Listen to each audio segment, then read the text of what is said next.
तो फिर इस वीडियो में आप सबका स्वागत है। आज जो हम पढ़ने वाले हैं कक्षा 10वीं विज्ञान अध्याय 3 ऊष्मा और ताप का ये सेकंड वीडियो है। पहले वीडियो में हमने ऊष्मा के बारे में और ताप के बारे में परिभाषाएं कुछ देखी है। आज उससे आगे देखते हैं। तो सबसे पहले हम लोग देखेंगे ऊष्मा का संचरण।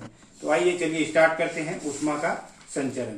तो ऊष्मा का संचरण क्या है? तो हम ये देखते हैं कि ताप में अंतर के कारण ऊष्मा का एक स्थान से दूसरे स्थान पर जाना क्या कहलाता है? ऊष्मा का संचरण कहलाता है। यदि सामान्यतः देखें किसी ऊंची वस्तु में यदि यह पानी ऊंचे स्थान से नीचे स्थान पे आती है, ठीक वैसे ही ऊष्मा जो है अधिक से कम की ओर ट्रांसफर होता है। तो ऊष्मा संचरण की हमारी कक्षा में 3 विधियां दी हुई है बुक में। हम एक एक करके देखते हैं। तो देखिए, सबसे पहले चालन। तो ऊष्मा का संचरण पदार्थ के कणों द्वारा अपना स्थान छोड़े बिना होता है, उस विधि को चालन कहते हैं। यदि चालन की बात करें तो चालन ठोस में होता है। जैसे उदाहरण देखते हैं, यहाँ पर देखिए कि ये जो आग जल रही है, इसमें एक लोहे का टुकड़ा जब हम गर्म करते हैं तो लोहे का टुकड़ा धीरे धीरे गर्म होने लगता है। तो उसमें ऊष्मा का संचरण हो रहा है। इसमें उसमें जो कण है, पदार्थ के जो कण है, वो अपना स्थान नहीं छोड़ रहे बल्कि ऊर्जा को एक कण से दूसरे कण में ट्रांसफर करते जा रहे हैं। दूसरा उदाहरण आप लोग देख सकते हैं। मान लीजिए जैसे ये आपके पास गर्म चाय है, ठीक है। इस गर्म चाय में यदि हम क्या डाल दें, लोहे का इस प्रकार या स्टील का एक चम्मच धातु का टुकड़ा डाल दें, तो होगा क्या? ये गर्म चाय से जो ऊर्जा है यहाँ स्थानांतरित होती जाएगी। तो इसमें जो स्थानांतरण हो रहा है वही विधि चालन है। तो ये मुख्य रूप से ठोस धातुओं में या ठोस में पाई जाने वाली विधि है। तो चालन में चालकता के आधार पर पदार्थ 3 प्रकार के होते हैं। पहला ऊष्मारोधी पदार्थ, इसका उदाहरण है एस्बेस्टॉस। दूसरा कुचालक पदार्थ, है ना। तो जैसे आप ये कांच देख रहे हैं, ये कांच कैसा है? कुचालक पदार्थ है। इसमें ऊष्मा का चालन नहीं हो रहा है, इसलिए ये कुचालक पदार्थ के उदाहरण है। और तीसरा है सुचालक। तो सुचालक ऐसे पदार्थ जैसे मान लीजिए ये धातु का टुकड़ा है, ये धातु का टुकड़ा क्या होगा, आग के पास ले जाएंगे तो जल्दी गर्म हो जाएगा। तो ये इसमें ऊष्मा का चालक हो रहा है, चालन हो रहा है, इसलिए सुचालक पदार्थ। तो ये 3 प्रकार के पदार्थ हो गए, ऊष्मारोधी, कुचालक और सुचालक। अब दूसरी विधि देखते हैं, संवहन। तो संवहन में जब हम देखते हैं तो इसमें क्या हो रहा है कि माध्यम के कण अपना स्थान छोड़ देते हैं, जैसे कि गैस और द्रव में। तो आप एकदम सरल उदाहरण देखिए। जैसे मान लीजिए किसी ग्लास में क्या लेते हैं, पानी लेते हैं, या किसी बर्तन में पानी लेते हैं। तो आप लोग जब गर्म करते हैं तो ये गर्म करते हैं तो इसको देखते हैं जो पानी के कण है धीरे धीरे ऊपर उठने लगता है। तो ये क्या हो रहा है? यहाँ पर संवहन के माध्यम से हो रहा है।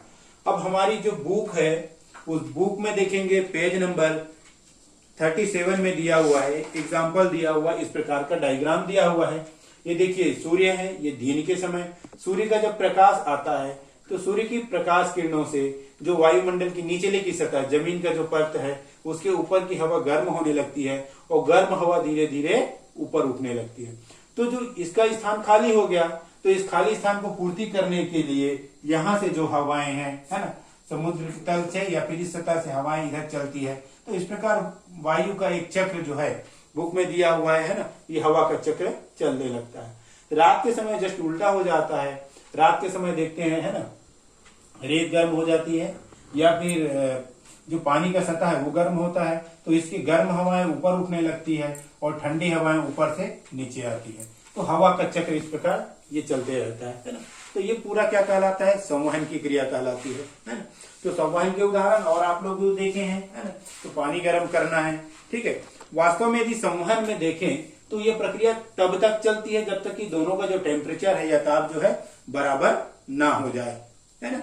तो खास करके देखेंगे तो इसमें जो अणु है वो चक्राकार गति करते रहते हैं। अब तीसरी जो विधि है विकिरण। तो हम देखते हैं सूर्य से आने वाली प्रकाश की जो किरणें हैं उसके कारण हमको क्या मिलता है? प्रकाश संश्लेषण की क्रिया होती है। तो ये जो किरण है विकिरण के रूप में आता है ना, जिसको हम क्या कहते हैं? रेडिएशन। तो इसमें माध्यम की आवश्यकता नहीं होती आपको। प्रकाश किरणों के लिए क्या क्या आवश्यकता नहीं है? माध्यम की आवश्यकता नहीं है ना। क्योंकि हम देखे नीचे क्या है, जमीन का परत है, फिर वायुमंडल, फिर ऊपर यदि जाए तो बीच में निर्वात है। तो उस निर्वात को भी पार करके सूर्य की प्रकाश की किरणें हमारे वायुमंडल तक आती हैं। तो विकिरणों के अवशोषण उत्सर्जन के आधार पर यदि देखें तो पदार्थ जो है या तो अच्छा अवशोषक होगा या उत्सर्जक होगा। इसीलिए हम गर्मी के दिनों में क्या करते हैं, हल्की या सफेद रंग के कपड़े पहनते हैं, है ना, और ठंड के दिनों में डार्क कलर के कपड़े पहनते हैं। अगली जो पार्ट है उसमें हम लोग पढ़ने वाले हैं ऊर्जा। तो उसमें हम लोग देखते हैं सोलर कुकर। तो सोलर कुकर के बायस सतह क्या है, काले कलर से पेंट किया जाता है ना? तो इस प्रकार के प्रश्न, इससे संबंधित जो प्रश्न है वो बनते हैं, वो आपको तैयार करना है। तो चालन, संवहन और विकिरण।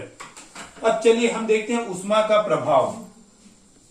तो ऊष्मा का प्रभाव क्या होता है, तो किसी पदार्थ को जब हम ऊष्मा देते हैं तो उसका ताप क्या होने लगता है, बढ़ने लगता है। जैसे कि हमने पहले ही बतलाया, मान लीजिए ये पानी आप बर्तन में गर्म करेंगे तो ऊष्मा दे रहे हैं तो क्या होगा, इसका ताप जो है बढ़ रहा है ना, ताप बढ़ता है। तो और क्या क्या गुण है, तो पहला है ताप में वृद्धि, है ना। तो ताप में वृद्धि, तो हम देखते हैं यदि किसी पदार्थ को ऊष्मा दिया जाए तो उसके तापमान में क्या हो सकती है, वृद्धि हो सकती है ना। दूसरा, वस्तु में प्रसार होता है। तो ये वस्तु में प्रसार का पूरा विस्तृत वर्णन कल पढ़ेंगे, लेकिन इतना जान लेते हैं, यदि किसी चीज को गर्म किया जाए तो गर्म करने से क्या होता है, उसमें प्रसार होता है। जैसे हम लोग पिछली कक्षा में पढ़े थे, इसी का कारण है कि जो रेल की पटरियां हैं उनके बीच ऐसा खाली स्थान छोड़ा जाता है, और जब प्रसार होता है तो ये दोनों पटरी आके जुड़ जाते हैं। मान लीजिए पटरियां ऐसी हैं और यदि प्रसार हुआ और स्थान नहीं छोड़े तो ऐसी टेढ़ी हो जाएंगी, है ना। तो ये देखिए, तो इसके कारण ये प्रसार अलग अलग प्रकार का होता है, कल देखेंगे। पदार्थ के गुणों में परिवर्तन होता है ना, तो पदार्थ के गुण परिवर्तित हो जाते हैं और अवस्था परिवर्तित हो जाती है। तो जैसे हम देखते हैं, यदि आपको बर्फ दे और बर्फ को क्या करने बोले, गर्म करने बोले, तो बर्फ क्या हो रहा है, बर्फ से किस में बदल गया, द्रव में। आप द्रव को गर्म करेंगे तो द्रव किस में बदल जाता है, वाष्प में बदल जाता है। तो ठोस से द्रव, द्रव से गैस, अवस्था परिवर्तन भी हो रहा है और गुण भी परिवर्तित हो रहा है ना। तो इस प्रकार यदि देखें तो ऊष्मा के प्रभाव से वस्तु के ताप में अंतर होता है, वस्तुओं में प्रसार होता है, उसके गुणों में अंतर आ जाता है और अवस्था परिवर्तित हो जाती है। तो आज के लिए इतना ही पर्याप्त है। यदि आप मेरा वीडियो और देखना चाहते हैं तो सब्सक्राइब कीजिए, तो फिर आने वाली जो वीडियो है वो आपको मिलेगी। आगे कल हम जो पढ़ने वाले हैं, ऊष्मीय प्रसार या वस्तुओं में प्रसार।